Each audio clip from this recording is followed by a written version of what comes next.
I don't know if this is because you are too inexperienced and incompetent to understand the real threats facing our country, or if it's because you are just an unqualified yes man who can't tell the president how to keep Americans safe. Senator Duckworth. Thank you, Mr. Chairman. In response to my colleague from Oklahoma, I believe the Secretary of Defense has just responded last week and admitted that the $1 billion mission that he led against the Houthis, who do not have a navy, has not restored the transit of U.S. flag commercial vessels through the Red Sea, and in fact has resulted in the loss of 2 F-18 Hornets to the tune of $60 million apiece, as well as, I believe the last count was 7 Reaper drones to the tune of another $200 million. You are blowing through money like my fellow cadets and I did in our first Liberty after basic camp. Luckily, I didn't end up with a questionable tattoo.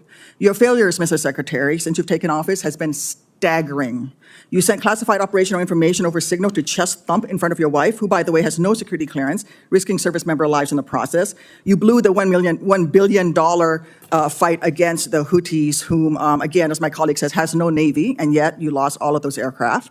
You've created such a hostile command environment that no one wants to serve as your chief of staff or work with you in other senior DoD leadership roles.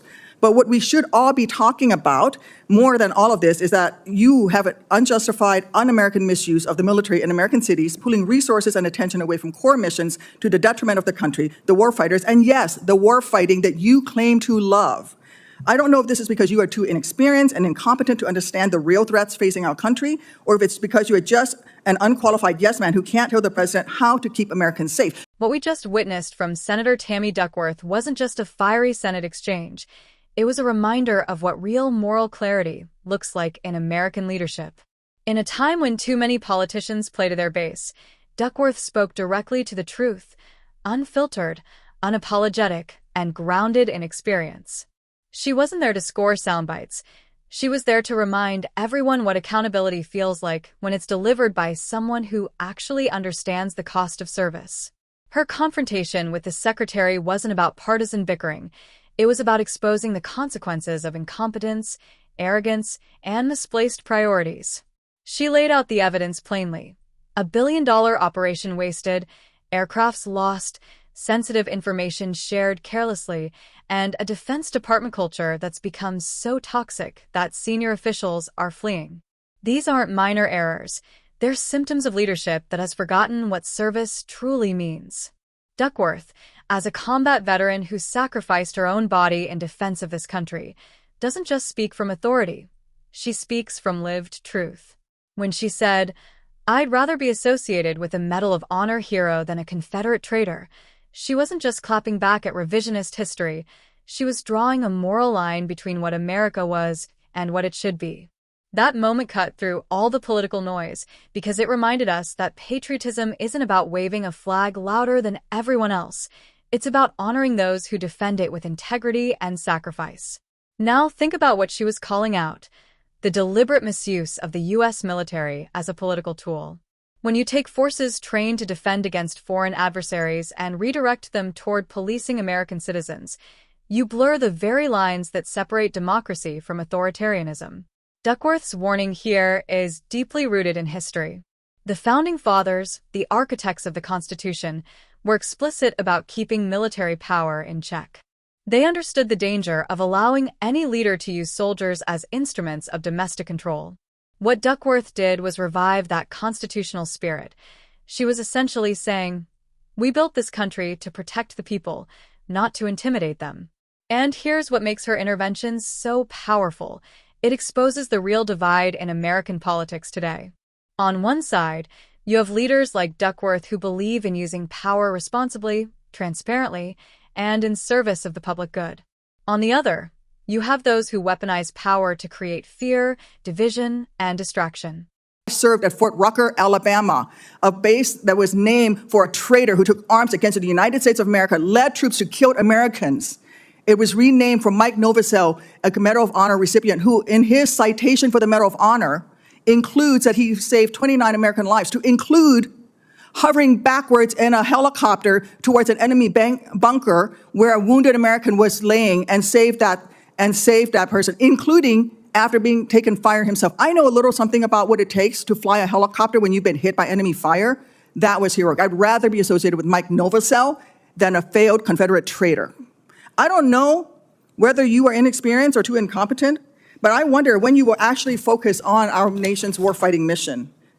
We know that California is just a deliberate, systematic, political, and dangerous campaign led by you. We should not be using our military to play cops against Americans.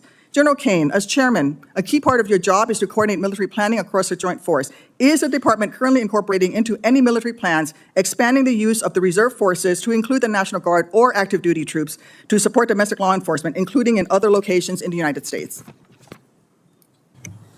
Senator, we careful. So no, General. Well, it's not really a yes or no question, Madam Senator. We plan all kinds of different things. I think it is a yes or no question. I'm not aware of anything, but the reason why I'm answering is the tags may be looking at something that I'm not aware of. What are you doing at your level? You're not aware of that being happening at your level? Because we know that on his first day, President Trump directed U.S. Northern Command to revise its unified command plan to add new planning requirements to combat, and I quote, criminal activities. A series of follow-up executive orders continue to redirect DOD priorities to supporting domestic law enforcement, including one in April that tells DOD, and I quote, use national security assets for law and order. In other words, do law enforcement's job. I'd like to enter these executive orders into the record, Mr. Chairman. Is there objection? Without objection, so ordered. Hegseth, you say you are focused on warfighting and warriors. These are your words. Yet you are diverting untold DOD resources and attention to the fundamentally non-military mission of domestic policing. Across our country, we have qualified police officers who are trained for that mission. They know those streets better than the Marines you deploy to Los Angeles, who normally focus on the Indo-Pacific. And you recently approved 700 more troops in 3 other states to do admin and logistics works for ICE. You say all of this is valuable training, but I would much rather have our troops do tough, realistic training relevant to high-end combat. Instead of typing in spreadsheets for ICE, they should be conducting live-fire maneuver exercises. Instead of patrolling American neighborhoods and standing in front of federal buildings, they should be rehearsing call-for-fire missions. We have local police who can stand in front of those federal buildings. And the list of distractions goes on. You are encouraging the DOD workforce to go work for DHS in increasing numbers. You're pulling the military away from facing foreign enemies who literally say things like death to America. And you're putting troops with weapons aimed at Americans. Mr. Secretary, let the military get back to its real job. Stop forcing them to do DHSs. And if you want to be DHS Secretary, maybe you can apply for that job when you're fired from this one due to your incompetence. While some glorify Confederate symbols and cling to nostalgia for a darker chapter of America's past, Duckworth stands for progress, for the idea that our heroes should be the ones who save lives, not the ones who took them in rebellion against the Union. She wasn't just challenging the Secretary. She was challenging the entire notion that patriotism belongs to one party. True patriotism, as Duckworth demonstrated, is measured not by how loudly you claim to love your country, but by how far you're willing to go to protect its principles. She called for a refocus, for our troops to train for real combat, not for political pageantry. She demanded that the Defense Department return to its purpose, defending Americans from real enemies, not policing them for political gain. This is why her speech matters beyond that Senate hearing room. Because what she's talking about isn't just about one man's failures, it's about the kind of country we want to be. Do we want a government that uses power to serve or one that uses power to control? Do we want a military that projects strength abroad or one that's manipulated to silence dissent at home? Duckworth's words are a call to wake up. They're a warning that democracy can erode, not in one dramatic moment, but through 1,000 small decisions that normalize abuse of authority. And that's why her voice carries such weight, because she's not speaking from theory. She's lived the consequences of bad leadership in uniform, and she knows what happens when politics starts infecting the mission of national defense. So when she looked across that table and said, "Let the military get back to its real job," it wasn't just an instruction, it was a moral plea. It was her saying, this nation is worth fighting for, but not like this. And that's where we all come in. If you believe in leaders who stand up for the Constitution, who understand sacrifice, and who serve with integrity, then don't let this moment pass quietly. Share it. Talk about it. Teach someone why it matters. Because democracy isn't self-sustaining. It depends on all of us, the voters, the citizens, the people, to defend it, to question those in power, and to amplify the voices who still speak truth when it's uncomfortable. Tammy Duckworth didn't just make headlines, she made history in that room. She reminded us that the strength of America has never come from those who shout the loudest about patriotism. It comes from those who live it, who protect it, and who demand it from everyone in power. If we want to preserve that kind of leadership, if we want to keep our democracy strong, we must care, we must act, and we must never stay silent when courage speaks.